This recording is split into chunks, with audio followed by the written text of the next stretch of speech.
Daling kita sa isang Manila tour na kaya nyong gawin, i-DIY nyo lang, wala ka pang gagastusin, lilibutin natin ng Intramuros area. Huwag kang maarte, mainit talaga dito, magpayong ka, mag-sunblock, sombrero, or agahan mo. Before tayo mag-Intramuros, since nasa Central Station tayo ng LRT, dito na kasi yung baba natin, bumaba na muna tayo ng Arroceros Forest Park, tapat lang nito ang Metropolitan Theater, libre lang, lilista ka lang, maglalakad-lakad ka na sa park, keep on walking kasi medyo malamok pero maganda naman. Pagdating mo sa may Pasig River area, ayan na yung view mo. May madadaanan ka na rin dyan kung gusto mong pumunta dun sa may River Esplanade. Pero Intramuros ang pasok kasi natin today, kaya balik na tayo sa station, diretso ang lakad. Madadaanan mo ang Heroes Park, Liwasang Bonifacio din, andyan, and Manila City Hall sa kanan mo. Andito na din ang SM Manila. Dadaan tayo sa underpass kasi tatawid tayo para makapasok ng Intramuros. Maglalakad tayo sa initan kasi hindi tayo maaga gumising, kaya dapat morning kayo pumunta para hindi tirik yung araw. NCCA Gallery, libre lang pero maliit lang din ang exhibit. Pupunta muna tayo sa San Agustin Church. Bawal na mag-video sa loob, hindi tulad ng dati. Papasok sana tayo sa San Agustin Museum, kaso sarado daw today. O, di wag na. Kaya dito na lang tayo mag-ikot sa Casa Manila. Nagrent ako ng bum bike dati and masasuggest kong gawin nyo yun para hindi kayo mapagod paikot-ikot din. Medyo magkakalayo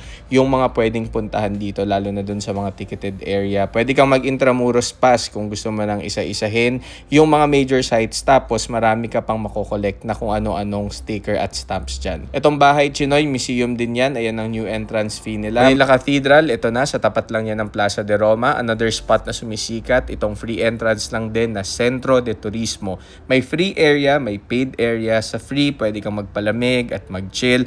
Kuha kayo ng libreng map para remembrance at para rin alam nyo kung saan yung mga pwede pang puntahan. Lakad ka lang sa may tapat ng clamshell na event space. May mga turo-turo na kainan dyan. Masarap kumain dito. Pumunta ako sa Cinema Center pero wala daw movie pala dito araw-araw. So you need to check yung schedule nila every week para malaman nyo kung may mapapanood kayo or wala. Gusto ko pa naman sana mag-chill lang. Mga libre lang yung mga pinuntahan ko, pero kung may mga budget kayo, marami pa namang makikita at pwedeng gawin dito. Nandun sa passport lahat yung list.